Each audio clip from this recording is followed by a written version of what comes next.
ถ้าทำแล้วเรามีความสุขครับมันจะอยู่ได้นานเรียนศาสนามาทำอะไรกินก็นี่ฮะเปิดคาเฟ่ได้ ตอนนี้ก็เป็นที่กล่าวขานว่าเป็นคาเฟ่ลับนะฮะคาเฟ่ลับนี่คือเป็นไงฮะหายาก เดี๋ยวนี้เราจะเปลี่ยนรายการนิดนึงนะเดี๋ยวจะทำอาหารแล้วเดี๋ยวจะสอนทำเมนูในนี้ก็คือวาฟเฟิลเป็นคาเฟ่เล็กๆอะค่ะแล้วก็อุ้มลูกขายไปด้วยนะคะเหรอโอ้โหคือวันหนึ่งสมมติลูกน้องอยู่เนี้ยเรายังสามารถที่จะดำเนินร้านได้เพราะว่าเราทำเองคือเหมือนกับว่ามัน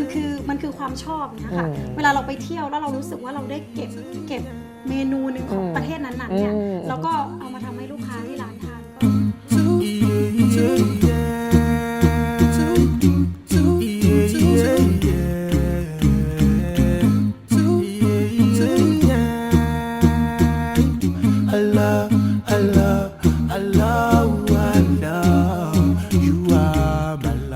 เซ็ตเซลท็อกคุยออกทะเลอัสสลามุอะลัยกุมวะเราะห์มะตุลลอฮ์วะบะเราะกาตุฮ์สวัสดีครับต้อนรับคุณผู้ชมทุกท่านครับเข้าสู่รายการเซ็ตเซลท็อกคุยออกทะเลรายการที่จะคุยทุกเรื่องราวประสบการณ์แรงบันดาลใจแบบไม่ออกทะเลนะครับผมมัสเสมาชัยวันนี้มานั่งอยู่ในร้านที่ได้รับการจัดอันดับว่าเป็น10สุดยอดร้านน่านั่งในเมืองพัทยานะครับผมนั่งอยู่ที่ร้านมูนาซิดพูลคาเฟ่นะครับผมแล้วก็นั่งอยู่กับเป็นผู้ประกอบการนะครับผมเป็นผู้บริหารที่นี่ด้วยนะครับผมนั่นก็คือบางนาซิรมูลซับนั่นเองนะครับผมเดี๋ยวทักทายพี่น้องหน่อยครับอัสสลามุอะลัยกุมวะเราะห์มะตุลลอฮ์วะบะเราะกาตุฮ์นะครับผมนาซิรมูลซับนะฮะเป็นผู้บริหารที่นี่นะฮะแล้วก็กับภรรยาของผมก็คือมูนาเล่าวิถีอ๋อฮะครับผมก็คือชื่อที่มาของร้านมูนาซิรเนี่ยถามก่อนมาจากอะไรเพราะก็คือเป็นชื่อ2ชื่อด้วยกันเป็น2ชื่อมารวมกันเป็นการสมาร์ทคำฮะมูนากับนาซิดนะอ๋อแล้วมาเจอกันตรงกลางคือคำว่านาใช่ฮะนาเจน N กับ A ตัวใหญ่ก็คือภาษาอาหรับแปลว่าเรานะฮะก็คือนาอาลิฟนูนอาลิฟนูนนานาก็คือมีความหมายหลายด้านเลยใช่ก็คือเรา2คนมาทำด้วยกันเพราะเราก็เริ่มตั้งแต่ขายมาด้วยกันนะครับใช่มูนาซิรคำที่แบบเป็นคำผสมพอดีก็คือพี่มูนากับบางนาซิรมาเจอกันกลายเป็นมูนาซิรและคำว่านาก็คือเรา2คนโอ้โหกินใจมากถ้าไม่รู้ก็คือเข้าใจว่าเป็นคน2คนมารวมกันเฉยๆคือเขาจะสังเกตว่าทำไม N กับ A มันจะใหญ่จะเน้นคำว่านาคือเราใช่เราก่อนที่จะมาทำมูนาซิรเนี่ยครับผมบางก็มีโอกาสไปเดินทางไปต่างประเทศใช่ไหมฮะไปที่ไหนยังไงจริงๆชีวิตของผมก็คือเดินทางตลอดในเรื่องการเรียนนะฮะคือผมอยู่พัทยามานะฮะก็เกิดจากพัทยาก็คือทางพ่อแม่ก็อยากจะให้เรียนศาสนานะก็ใช้เวลาประมาณ16 ปีออกจากเมืองพัทยาไปก็ไปหลายสถาบันนะฮะชีวิตก็ถือว่าเรียนตลอดนะครับก็คือตั้งแต่จบป.6 มาก็จะไปอยุธยาอสอนะฮะเรียนไปแล้วก็ไปต่ออินเดียประมาณนี้ไปอินเดียมิฟตาครับแล้วไปต่อไหมไปจอร์แดนใช่ไปสุดานก่อนแล้วไปจอร์แดนใช่เกือบครบแล้วนะไปหลายทวีปเหลือเกินก็คือชีวิตเดินทางศึกษาด้วยถือว่าวิลล่าเราก็ได้ไปหาประสบการณ์และไปที่สำคัญคือไปแนวทางศาสนาด้วยตามที่พ่อแม่เขาตั้งใจที่จะให้เราไปศึกษาศาสนาใช่บางอันนี้น่าสนใจมากนะบางเรียนทางด้านศาสนานะแต่ว่าบางมาเปิดร้านคาเฟ่ศาสนาได้สอนหรือเปล่าเนี่ยใช่ไหมทุกวันนี้ยังสอนอยู่แต่จะเป็นช่วงเย็นนะฮะเพราะว่าอัลฮัมดุลิลละห์ก็คือเราก็ให้เราใช้ความรู้มาทั้ง2ด้านนะฮะไม่ทั้งดุนยาและอาคิเราะห์แล้วก็ทางธุรกิจด้วยแล้วก็ช่วงเย็นก็จะไปสอนกุรอานอย่างนี้นี่เองก็คือได้ทั้งดุนยาด้วยและได้อาคิเราะห์ด้วยใช่ไหมครับไปเรียนมาก็มาสอนเด็กๆตอนช่วงเย็นนะครับผมแล้วเห็นว่าบางเป็นคอเตบด้วยใช่คอเตบที่มัสยิดด้วยมัสยิดตอตินละพัทยาใต้นะครับผมแล้วที่บางไปเรียนมาเนี่ยมันได้เรียนรู้เรื่องของการบริหารจัดการร้านค้าอะไรอย่างนี้หรือเปล่าครับจริงๆเราไม่ได้เรียนมาด้านนี้นะฮะแต่ก็คือมันก็จะเป็นแนวของศาสนามาด้วยก็คือทุกอย่างเราทำไปถ้าเราไม่มีศาสนาเข้ามาช่วยแน่นอนเลยกันว่ามันย่อมไม่มีบรักัตนะฮะทุกอย่างที่เราทำไปเราก็สามารถใช้ความรู้มาบริหารตรงนี้ได้ด้วยนะฮะแล้วก็ไม่ว่าจะเป็นชาวอาหรับมาทานด้วยยังไงก็มา ใช้ต่อยอดได้ ใช่ฮะก็คือศาสนาเนี่ยอยู่ในทุกอย่างเลยนะในชีวิตของเรานะเป็นเรียกว่า the way of life คือไม่จำเป็นว่าเรียนศาสนามาต้องเป็นตัวคุยอย่างเดียว นั่นน่ะสิ แต่คือเราก็แบ่งแยกเราแยกแยะได้แต่เราไม่ทิ้งต้องไม่ทิ้งนะฮะต้องไม่ทิ้งศาสนานะฮะบางคนบอกว่าเรียนศาสนามาทำอะไรกินก็เนี่ยฮะเปิดคาเฟ่ได้เปิดคาเฟ่ได้จริงๆก็อยากให้กำลังใจกับทุกคนที่เรียนศาสนานะฮะเราให้ความสามารถทุกคนไม่เหมือนกันใช่ครับมาต่อยอดได้และบางมีความคิดว่าจุดเริ่มต้นในการทำมูนาซิตพูคาเฟ่เนี่ยบางเริ่มต้นมาจากอะไรครับก็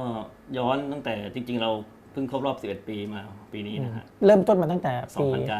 2009 11 ปีแล้วใช่ฮะจะเป็นมูนาซิตเป็นร้านเล็กคาเฟ่เล็กๆเองฮะขายเค้กกับกาแฟครับช่วงนั้นก็เพิ่งแต่งงานกับแฟนนะก็บอกว่าก็คือสมัยก่อนคือยังคาเฟ่ยังไม่แพร่หลายกับสังคมมุสลิมมากพวกเค้กพวกอะไรนี่จะทานยากจะเป็นพวกเจลาตินก็แล้วก็พวกวานิลานะฮะการทำอาหารเนี่ยบางคนคิดว่าเฮ้ยเค้กมันก็แค่เค้กไม่น่าจะมีส่วนผสมอะไรแต่ในความเป็นจริงแล้วเนี่ยคือเจลาตินบางครั้งเนี่ยมาจากสัตว์ที่ไม่ฮาลาลใช่ไหมวานิลาเนี่ยจริงๆแล้วเขาใช้แอลกอฮอล์ในการละลายใช่ไหมฮะใช่แต่มันจะมีฝักวานิลาคือต้องทานได้ประมาณนี้คือเราต้องพยายามเรียนรู้นะฮะแล้วก็ไปปรับแล้วก็มาประดิษฐ์มาทำกรรมวิธีในการผลิต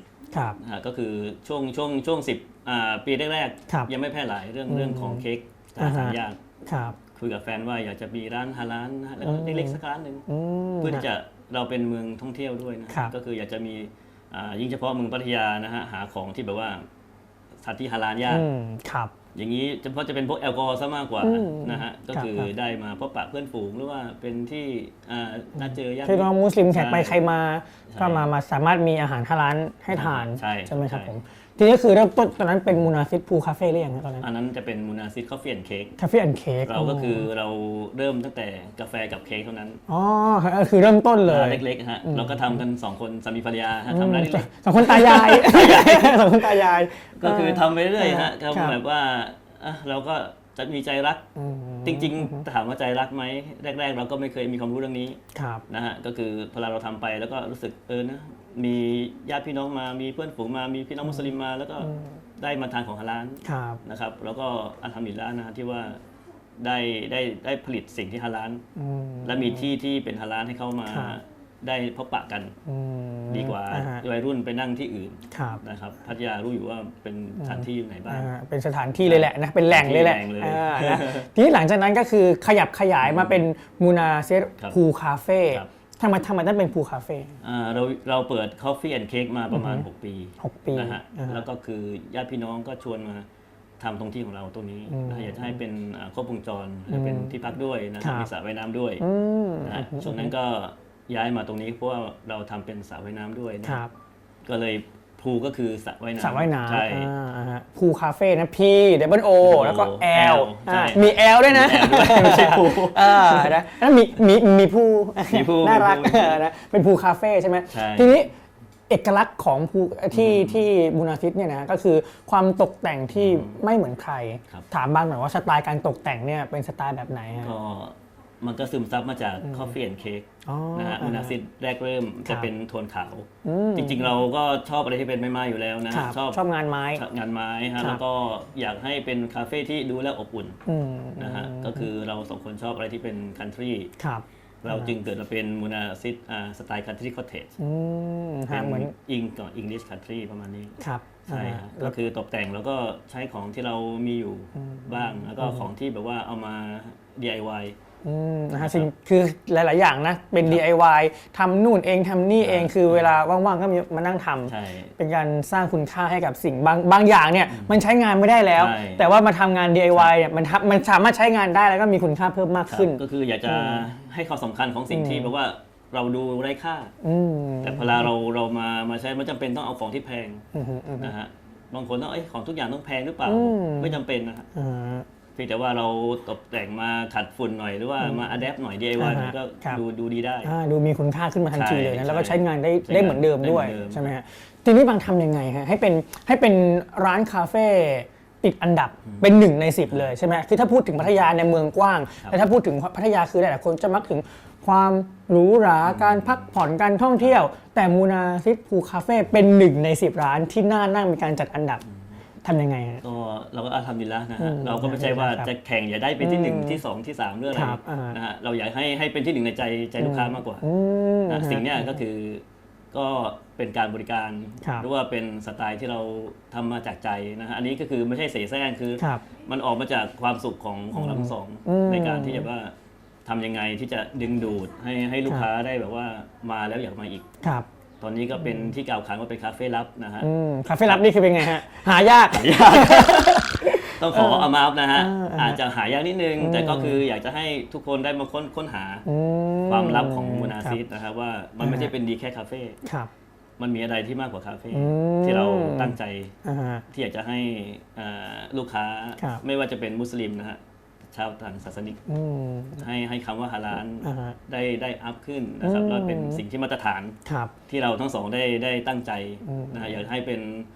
ฮาลาลคันทรีนะฮะฮาลาลที่มีสไตล์นะครับที่ว่าพอที่จะเชื่อชู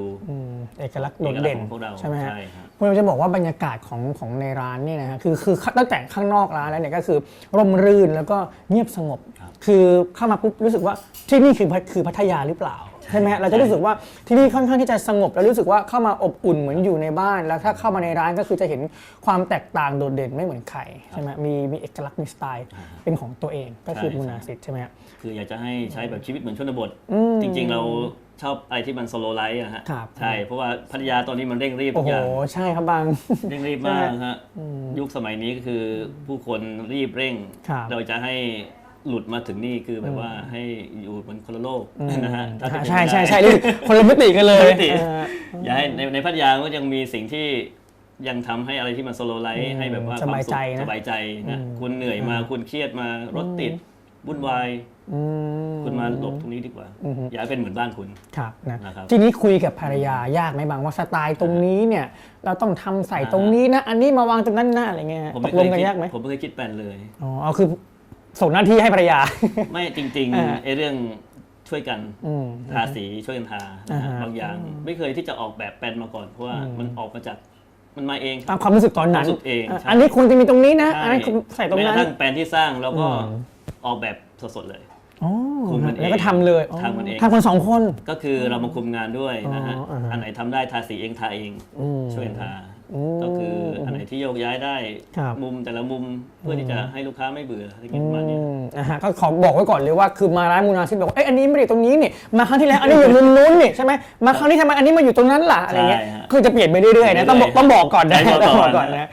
พูดลูกค้าต้องมาถ่ายไว้ก่อนเลยมาถ่ายก่อนเดี๋ยวมารอบหน้าเนี่ยจะเปลี่ยนมุมแล้วนะต้องกลับมาถ่ายอีกมุมนึงจริงๆไม่ใช่ว่าอยากจะเปลี่ยนไปเรื่อยๆคืออันไหนที่มันดูโทรมเราก็พยายามจะให้มันอัพไปเรื่อยๆนะเพื่อลูกค้าจะได้มีความอยากมาเรื่อยๆมีอะไรที่แบบแปลกตา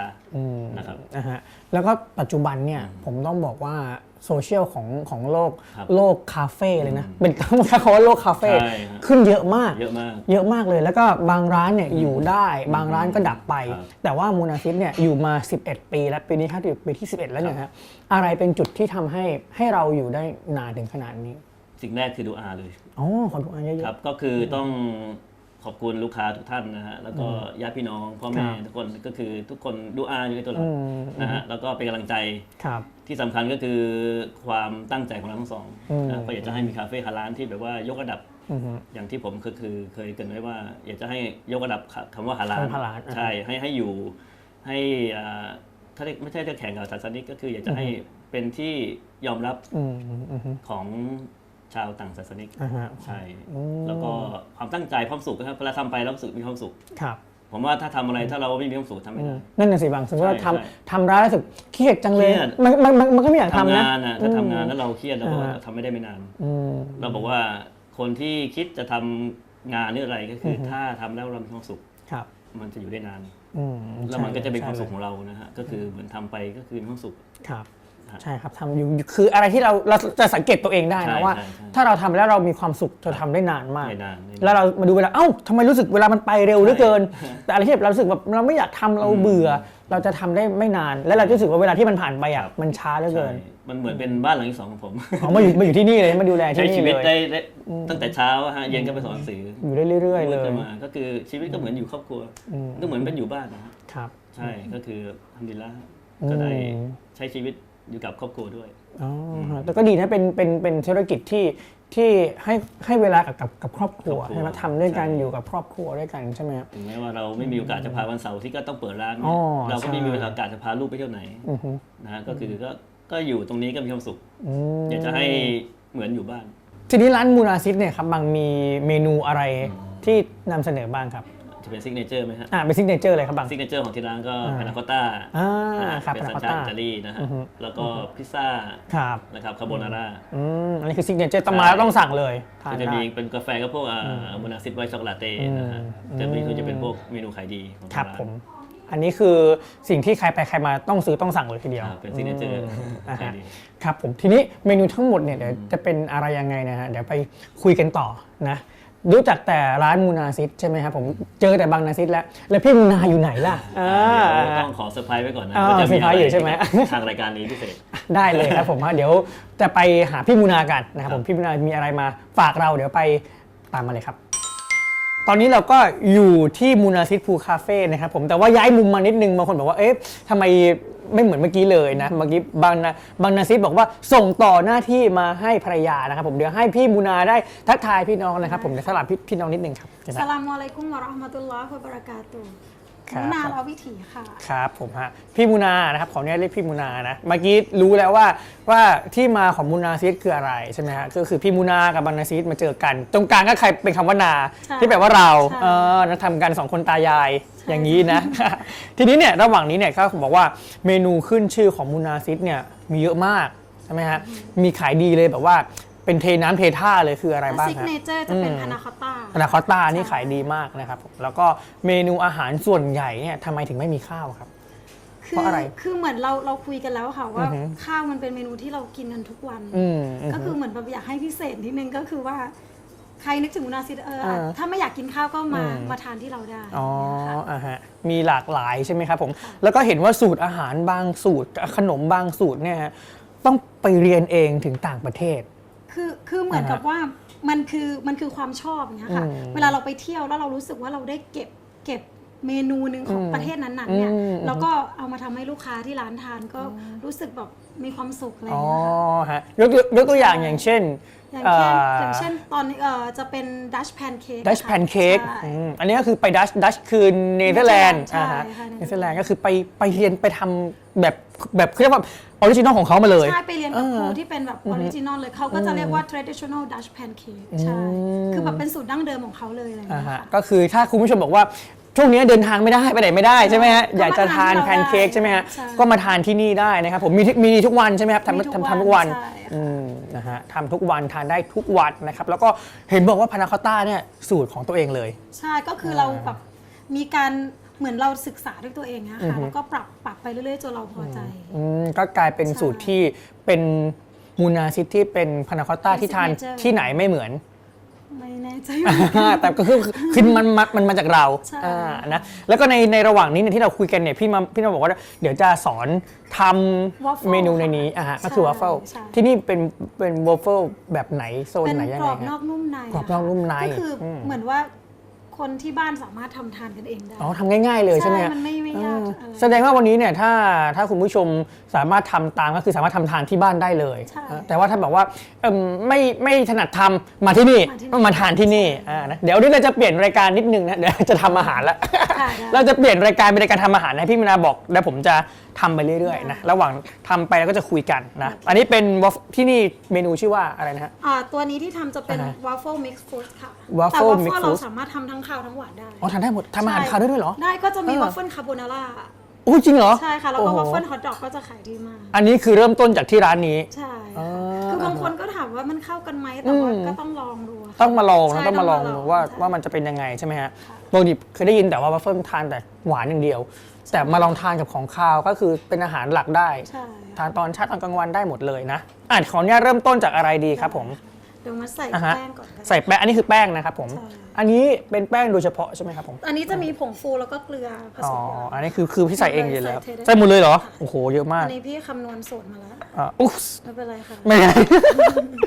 รู้สึกผิดยังไงไม่รู้โอเคนะโอเคแล้วก็ ไข่1 ฟอง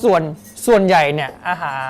รมาตอกลงนี้ก่อนนี้ใช่ไหมครับส่วนใหญ่แล้วเนี่ยเมนูอาหารพวกนี้ก็คือพี่ทำเองใช่ไหมครับคือเราจะคิดค้นนะคะว่าเหมือนบางทีเราก็ไปทานร้านอื่นบ้างแล้วก็แบบเรารู้สึกว่าเราอยากทำเมนูนี้บ้างก็ลองมาปรับที่เป็นสไตล์ของเราแล้วอ๋อฮะต้องตีไข่ไหมครับไม่ต้องค่ะเดี๋ยวตีลงนี่อันนี้ใส่น้ำนี่ใส่น้ำก่อนใช่ไหมให้พี่ใส่ให้เลยก็ได้ครับแล้วก็คนอย่างนี้ใช่ไหมใช่เดี๋ยวมัดคนเราคนอย่างเดียวก็ได้เราคนอันนี้ง่ายสุดอันนี้ดีสุดแล้วก็คือสูตรของที่ร้านเองนะครับผมทำเองคิดค้นเองแล้วก็เป็นคนทำอาหารเนี่ยก็คือพี่มุนาเป็นคนทำอาหารที่นี่คือเราจะต้องมีส่วนร่วมในทุกหน้าที่อะค่ะพูดได้เลยก็คือทำหมดทุกอย่างเลยใช่ไหมครับตอนที่เริ่มต้นเนี่ยพี่ตัดสินใจยังไงฮะคิดยังไงตอนนั้นคือเหมือนตอนนั้นแต่งงานมาแรกๆคือเราทำงานเหมือนทำงานประจำมาก่อนนะคะเราแต่งงานก็ต้องย้ายมาอยู่พัทยาแล้วเหมือนตัวเองเป็นคนแบบไฮเปอร์นิดนึงไฮเปอร์นี่เป็นยังไงเหมือนเราว่าอยู่เฉยๆไม่ได้มันต้องชอบทำนู่นทำนี่เอาใส่ก่อนใช่ไหมฮะก็คือหาอะไรคือไม่อยากอยู่เฉยๆเหมือนคุยกับบางแล้วบางบอกเปิดร้านกาแฟไหมเหมือนสมัย10 ปีมันยังไม่มีคาเฟ่อะไรอย่างเงี้ยค่ะก็เลยทำมาลองคนอย่างนี้ใช่ไหมฮะเดี๋ยวผมคนไปเรื่อยๆแล้วกันนะก็เลยตัดสินใจก็ลองเปิดเป็นคาเฟ่เล็กๆอะค่ะแล้วก็อุ้มลูกขายไปด้วยนะคะเหรอโอ้โหตอนนี้ลูกมาช่วยขายในร้านหรือยังฮะเรียนแล้วเรียนหนังสือแล้วใช่ไหมฮะแล้วก่อนที่พี่จะมาทำคาเฟ่พี่ทำงานประจำเนี่ยฮะมันคนละสายงานกันเลยนะมันไม่เหมือนกันเลยนะแล้วปรับตัวยากไหมอะตอนแรกๆก็ไม่คิดว่าจะเปิดร้านได้นะคะเพราะว่าไม่เคยทำขนมมาก่อนเลยไม่เคยทำขนมมาก่อนเลยใช่แล้วคราวนี้เหมือนมีพี่สาวลูกพี่ลูกน้องกันเขาก็สอนเมนูชีสเค้กกับบานอฟฟี่2 ตัวแสดงว่าเป็นอันแรกที่ทำได้เราก็รู้สึกว่าเราชอบแล้วอ่ะก็เลยศึกษาทางอินเทอร์เน็ตเลยนะคะก็เลยแล้วก็ปรับเครื่องแล้วปรับสูตรให้เป็นของตัวเองเปิดไปแล้วประมาณ 5-6 ปีเพิ่งจะไปเรียนเพิ่มเพราะว่าดูว่าอะไรที่มันเป็นขั้นสูงที่เรารู้สึกอยากให้ทำให้แบบมันแตกต่างให้มุสลิมเราได้ทานแบบเมนูที่บางทีตามร้านทั่วไปเราทานไม่ได้ใช่สมัยนั้นพี่ยังสั่งเจลาตินจากมาเลเซียนะไม่มีใช่ไหมฮะก็ต้องสั่งนำเข้าอันนี้ผมจะบอกว่าคือคุณผู้ชมหลายท่านเนี่ยเวลาชอบไปตามคาเฟ่ไปถ่ายรูปไปดื่มกาแฟบางท่านคิดว่าขนมหวานอ่ะมันก็เป็นแค่ขนมหวานไม่น่าจะมีอะไรปนเปื้อนหรือเปล่าใช่ไหมฮะแต่จริงๆแล้วเนี่ยวิธีการทำหรือว่าส่วนผสมบางอย่างอ่ะมันไม่ฮาลาลใช่ไหมเจลาตินวานิลาเจลาตินใช่แล้วก็บางทีเค้กบางชนิดเนี่ยใส่แอลกอฮอล์หรือเปล่าแล้วก็พวกที่เป็นมูสเค้กอะค่ะคือเขาใส่เจลาตินแน่นอนใช่ระวังทีนี้ถามบางนาซิดไปแล้วนะครับผมว่าทำอย่างไรให้มูนาซิดพูคาเฟ่เป็นร้านที่ติดอันดับร้านที่เป็นคาเฟ่น่านั่งใช่ไหมฮะที่จะมาถามพี่บ้างว่าในมุมมองของพี่แล้วเนี่ยครับผมเราทำอย่างไรให้ร้านของเราเนี่ยติดอันดับก็อัลฮัมดุลิลละก่อนนะคะสิ่งแรกแล้วก็เหมือนกับที่บางนาซิดพูดว่าด้วยกับดูอาแล้วก็คือเหมือนว่าแสดงว่านี่ฟังอยู่ใช่ไหมฮะได้ยินด้วยก็คือเหมือนประมาณว่าสำหรับเราคือเรา2 คนชอบสไตล์เดียวกันก็คือคันทรีคอตเทจก็คือคุยกันง่ายแต่คือหลังจากที่เราติดเนี่ยเราก็คือคิดว่ามาจากเหมือนความชอบของเราแล้วเราก็ทำไปเหมือนกับอยู่บ้านตัวเองอะค่ะเหมือนกับตกแต่งบ้านในทุกๆวันอย่างเงี้ยค่ะเรารู้สึกอยากเปลี่ยนมุมนี้อะไรเงี้ยแล้วก็เราก็ขอบคุณลูกค้าด้วยที่เขาแบบชื่นชอบในสไตล์ของเราเนี่ยนี่แหละครับผมก็เป็นร้านที่บอกไปตั้งแต่ตอนแรกเลยว่าติด1 ใน 10เลยนะว่าสุดยอดร้านน่านั่งคือเข้ามาตั้งแต่ประตูเนี่ยจะรู้สึกได้เลยว่ามันร่มรื่นแล้วก็ไม่ไปไหนเลยอ่ะคือนั่งนี่มันสบายใจไปหมดเลยเพราะทุกอย่างมันเงียบมากแล้วก็บรรยากาศดีใช่ไหมฮะแล้วก็ที่สุดเลยคืออาหารอร่อยด้วยนะครับผมแล้วก็ตอนนี้เนี่ยเราอยู่ในยุคที่เรียกว่าคาเฟ่ผุดขึ้นมายิ่งกว่าดอกเห็ดใช่ไหมมีเยอะไปหมดเลยเยอะอาจจะมากกว่าร้านสะดวกซื้อที่เป็นตัวเลขด้วยซ้ำไปใช่ไหมฮะบางร้านอยู่ได้บางร้านก็ดับไปทีนี้ถามในมุมของพี่มุนาบ้างว่าทำอย่างไรให้เราเนี่ยอยู่ได้นานถึง11 ปีแล้วอินชาอัลลอฮ์อยู่ไป10 20 30 40 ปีเป็น100 ปีเลยหมื่นปีเคยได้ยินไหมก็คือเหมือนที่ว่าปัญหาหรือว่าสำหรับทุกคาเฟ่น่าจะเป็นเรื่องบุคลากรแต่อย่างของเราเนี่ยค่ะทำดีละที่เหมือนพี่แล้วก็บางสามารถทำได้ทุกตำแหน่งจริงๆคือวันหนึ่งสมมติลูกน้องหยุดเนี้ยเรายังสามารถที่จะดำเนินร้านได้เพราะว่าเราทำเองใช่คือทุกหน้าที่พี่สามารถทำแทนได้หมดใช่ก็คือส่วนใหญ่ลูกค้ามาเขาก็ไม่รู้ว่าเราเป็นใครใช่ว่าเราเป็นแม่ใช่ไหมเป็นพนักงานเสิร์ฟแต่เรายินดีทำได้หมดทุกอย่างทำทุกอย่างด้วยตัวเอง คือเรียกได้ว่า ใช่ ทำตั้งแต่สักกระเบือยันขนมครกเลยทีเดียว ใช่ นะทำได้หมดทุกอย่างใช่ไหมครับ ใช่ อันนี้เอาขึ้นได้เลยเนาะ ได้แล้วค่ะ อ่า น็อตพลิก แล้วทีนี้เนี่ยผมมองว่าอีกส่วนหนึ่งเนี่ยเรื่องของการเรียกว่าถ่ายรูปสวยๆลงโซเชียลอะไรเงี้ยบางคนก็ลงทุนไปกับเรื่องนี้เนี่ยเยอะพอสมควรใช่ไหมครับแต่ทีนี้เนี่ยในมุมของพี่เองเนี่ยพ็อปในแต่ละอย่างแต่ละชิ้นที่พี่มาวางในร้านอะไรพวกนี้ครับพี่ใช้เวลาสะสมนานไหมครับเพราะว่าเห็นในร้านเนี่ยมีเยอะมากเลย คือบางอย่างจะเป็นของเบอร์นาซีนะคะที่เขาแบบสะสมตั้งแต่เล็ก อ๋อ ๆ แล้วก็ส่วนพี่จะชอบซื้อจานซื้อของอะไรที่ อ๋อถึงว่าสิจานแต่ละใบไม่ลายไม่เหมือนกันเลยสักใบหนึ่ง ว่าจานเราชอบมากอะค่ะเห็นแล้วคือ ก็ซื้อเก็บไว้ ใช่ เก็บไว้ ซื้อ ค่อยๆเก็บไป ใช่ แสดงว่าไม่ได้ลงทุนทีเดียวตุ้มเลย ใช่ไม่ใช่ ค่อยๆเก็บมา บางลูกค้าก็ถามว่าอันนี้ซื้อที่ไหนบอกว่าจำไม่ได้ จำไม่ได้ จริงๆ ซื้อมานานแล้ว ใช่นานแล้วอะไรอย่าง ต้อ เงี้ย งบอกว่ามีทั้งในและต่างประเทศนะ ใช่ แต่เมื่อกี้เนี่ยผมใส่รองเท้ามาจากเนเธอร์แลนด์ ใช่ มีหลายๆพื้นที่ เดี๋ยวต่อไปทำอะไรกันต่อ ก็ ค คื รั อบ ตกแต่งแล้ว ตกแต่งเลยใช่ไหมอันนี้คือวางตามใจผมได้เลยใช่ป่ะฮะ ใช่ค่ะแล้วแต่ อ๋อ วาง โอเคเดี๋ยวขออนุญาตวางแบบมีศิลปะฟังยังก็ได้เลยคือใส่ตามใจผมเลยนะ อันนี้ไม่ได้มีรูปแบบมาจากมูนาซิสเลยนะ แล้วว่าพี่ครับทำไมพี่ถึงต้องลงมาทำเองอะไรเองอย่างเงี้ย มันรู้สึกเหมือนแบบว่า คือเราอยากจริงๆ เราอยากทำให้ทุก อ่าฮะ จานด้วยฝีมือเราเอง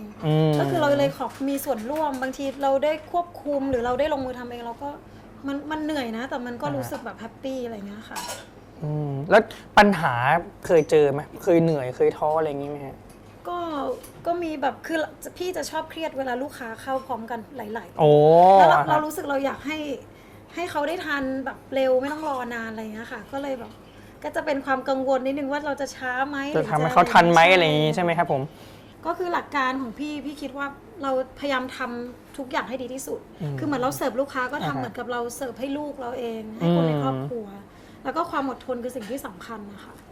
ลืมไม่ได้คือแบบการขอดุอากับอัลเลาะห์เลย ฮะ ใช่ อัลบิลลาฮ์ครับผมขอบคุณมากๆเลยนะครับผมอยากจะฝากอะไรถึงคุณผู้ชมที่ติดตามรับชมอยู่ในขณะนี้ฮะ ค่ะก็ฝากร้านแล้วกันนะคะ ได้เลยครับผม ก็ร้านมุนาซิดภูคาเฟ่นะคะ ตั้งอยู่ที่พัทยาใต้ อยู่ซอยกอไผ่ก็ถ้าใครอยากทานขนมหรือเบเกอรี่หรือพิซซ่านะคะ แวะมาได้ค่ะ นะฮะมูนาซิดพูคาเฟ่แล้วก็เสร็จพอดีเลยนะครับผมอันนี้คือไม่ได้มีศิลปะใดๆทั้งสิ้นนะครับ ใส่ตามใจอันนี้ขอบคุณมากๆเลยนะครับที่มาสอนให้ผมทำวัฟเฟิลตัวนี้นะครับแล้วก็มีเรื่องราวดีๆมาฝากนะครับผมเรื่องของการทำธุรกิจเนี่ยมันไม่ใช่ว่าทำวัน2วันแล้วได้เลยและคือแบบทำปุ๊บแล้วต้องเห็นผลกำไรเลยใช่ไหมครับแต่ว่าอะไรที่มันมาจากใจอ่ะนี่กับบังเนี่ยพูดเหมือนกันเลยนะว่า อะไรที่มันมาจากใจแล้วเรามีความสุขกับมันเราจะทำมันได้นานแล้วเราจะมีความสุขกับมันเราจะไม่รู้สึกเหนื่อยวันนี้ขอบคุณอีกครั้งหนึ่งนะครับผมบางนาซิดมูลซับนะครับผมแล้วก็พี่มูนาเลาะวิถีครับผมกับที่นี่เลยนะครับผมมูนาซิดพูคาเฟ่นะครับผมอยู่ที่ซอยกอไผ่ที่พัทยาใต้นะครับผมใครไปใครมาก็ทุกวันเลยหยุดวันอะไรเอ่ย ทุกวันอังคาร หยุดทุกวันอังคารกี่โมงถึงกี่โมงครับ วันธรรมดานะคะ10 โมงถึง 1 ทุ่ม 10 โมงถึง 1 ทุ่ม 9 โมงถึง 1 ทุ่มค่ะ โอเคนะครับผมวันนี้ขอบคุณมากๆเลยนะครับผมอยากได้ข้อมูลเพิ่มเติมนะครับผมเข้าไปดูใน Facebook Fanpage ได้นะฮะ มูนาซิดพูคาเฟ่นะครับวันนี้ขอบคุณอีกครั้งหนึ่งจนกว่าจะพบกันนะครับในรายการเซตเซลท็อกคุยออกทะเลครับวันนี้ลาไปก่อนครับผมอัสสลามุอะลัยกุมวะเราะห์มะตุลลอฮ์วะบะเราะกาตุฮ์สถานที่ที่มีความชีวิไลรุ่งเรืองเนี่ยไม่ไป แบบคือมันพีคตรงที่วันที่เราแบบต้องขนหนังสืออะ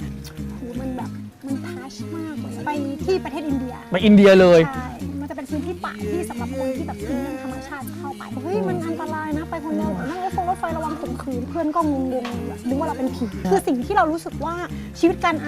เป็นอาสาของเรามันง่ายมากเลยอะคือตอนนั้นคือแบบทำงานจนแบบเจ็บหัวใจ ทำอะไรอ่ะมันไม่ได้เกิดประโยชน์อะไรกับตัวเองเลย เฮ้ยเธอทำอะไรให้กับสังคมบ้างสิการเป็นโฮมเลสมันก็ไม่ได้แย่นี่หว่าเราก็พยายามโฟกัสกับสิ่งที่เราทำนะ แต่ว่าอะไรที่เราสามารถแชร์ได้ เราก็อยากแชร์ผ่านสิ่งที่เรามีอะไรอย่างเงี้ย